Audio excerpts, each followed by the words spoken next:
What's going on, guys? Cool Doctor here. Welcome to the video. In this video today, I'm going to be talking about how using upsells is absolutely essential and how it changed our business and how it can change yours. All right, guys. So before we dive in, I'm going to go over the essential reasons why upsells are so important, okay, and what they're going to do for you if you start implementing them into your business. Number one, they're going to increase the profit margin. Obviously, you're spending money on ads to get people to your site. When you're only selling one item, again, you're only making money from that one item. When your customers are in a buying mood, it's best to continue to sell to them. And we're gonna give some real life examples soon from this book that are brick and mortar businesses where you can use upsells as well. Number two, increasing the average order value. Again, if you're only selling one product and it's $20, you're gonna have a lower average order value than if I'm selling multiple products after that first product, and we're able to increase our average order value. So instead of just making 20 bucks, by the end of the funnel, maybe we're making on average 50 bucks or 60 bucks or even 90 bucks, okay, at times. So again, you're able to increase the amount of money you're making overall per customer that comes through. You're also able to create passive residual income. In one of my last videos, I showed you I have a business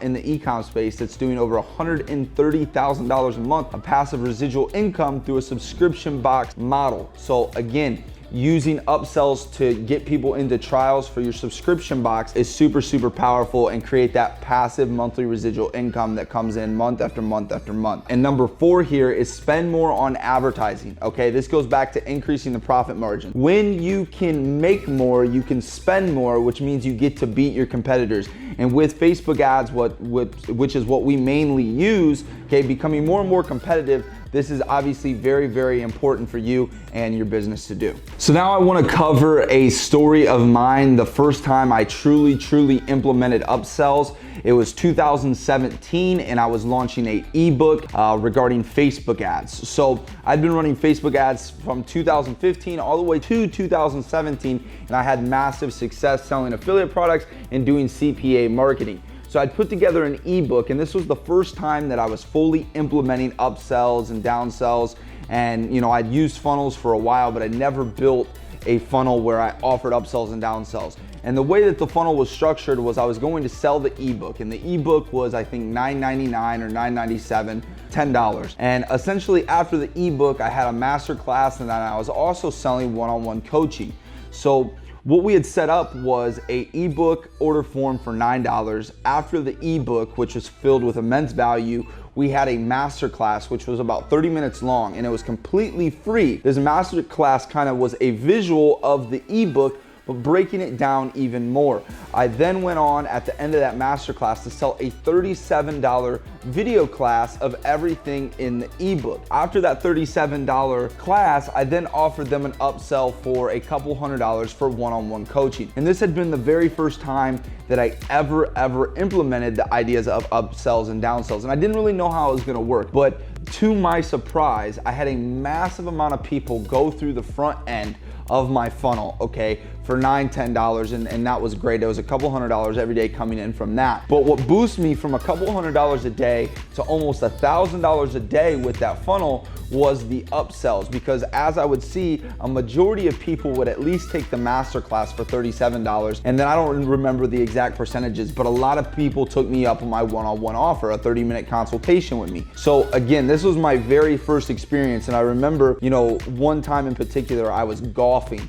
And at the golf course, you know, I'm hanging out with friends and enjoying my life, and I have a product that I put together. This allowed me to then go out there and make money, residual, over and over again. Once it was done, it was there. I implemented the upsells, and I was able to make money from it. So again, guys, this is my first example of implementing upsells and downsells, and it was absolutely mind-blowing for me. I think we went on to make over 6 figures with that funnel before kind of discontinuing it because of some changes with Facebook, and the information wasn't necessarily all outdated, but a little bit was outdated. So again, that was my first experience with upsells. We've then transitioned into using it for our e-commerce funnels. So instead of just using Shopify where we're selling a product and we're selling one product on the front end and then they go to a thank you page, we have multiple upsells as well as passive income coming in through our subscription-based model, allowing us to generate millions, okay? But I wanted to share that small story with you about how I was able to go out there and generate 6 figures from the very first launch just utilizing upsells. Now, let's say I didn't utilize those upsells, I would have only been making the $10 that I would have sold the ebook for. So I would have went from $1,500 on average every single day to a couple $100 a day because I did not offer my customers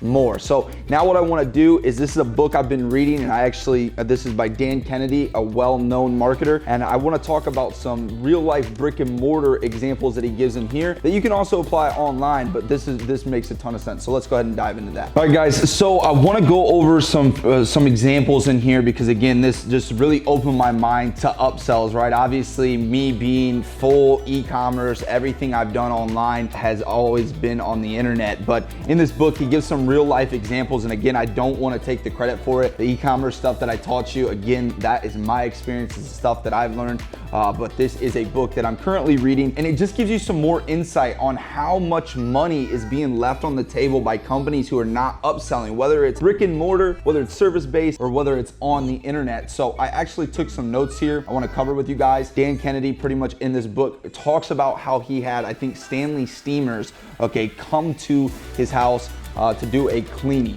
When the cleaning company left, okay, when Stanley Steamers left, he said they had done an amazing job. The service was absolutely amazing, but they left a lot of money on the table. Number one, okay, their first failure, okay, was not upselling by, again, not offering more. While they did a great job, they provided a great service, and you know, you're in a buying mood and you see the value in that service, right? Again, just like e-commerce, just like with selling digital products online, it's all the same. He says the first failure was not attempting to book another cleaning in 6 to 8 or 12 months. Again, perfect opportunity if you're a brick and mortar business to go out there and say, you know, and one of the things that I thought, you know, I always wanted to get into detailing cars. Obviously, I make millions of dollars on the internet now.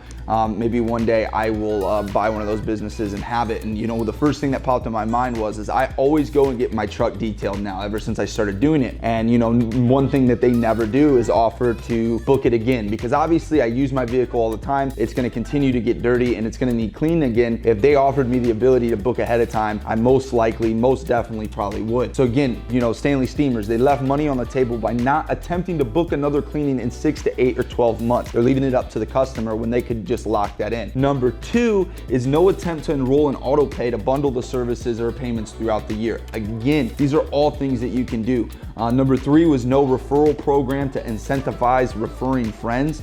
You could easily give some sort of incentivize, whether it be discounts or actual money, referring program, or where if you were to refer your neighbors, obviously, you know, you would get some sort of discount on your next cleaning, which they also would book. Again, these are all things that they did not do, where they're leaving money on the table by not upselling. And this stuff really opened my mind to what a brick and mortar business could really do if they went out there and did these things, or, you know, service-based businesses. No discount offered to leave a yard sign saying we cleaned here. Again, more promotion, getting their name out there. So those were just 4 examples from this book, and I have not been all the way through it yet. But again, this really opened my mind to why upsells are so important. It's really all about leaving money on the table. And I've always said this, when a buyer is in a buying mood, when they're on your website, and I know this personally, you know, when I'm shopping or I'm on Amazon, it's almost like not all the times, but it's almost like a manic decision when I'm buying, and I buy a lot of different things. When I'm in a buying mood, I'm in a buying mood, and I want to get everything I can to make that product better, make that experience better, whatever it may be. You know, last night I was personally buying some courses, and I think I bought every single upsell just because I was in the buying mood. And I even know I'm a marketer. I build these upsells, but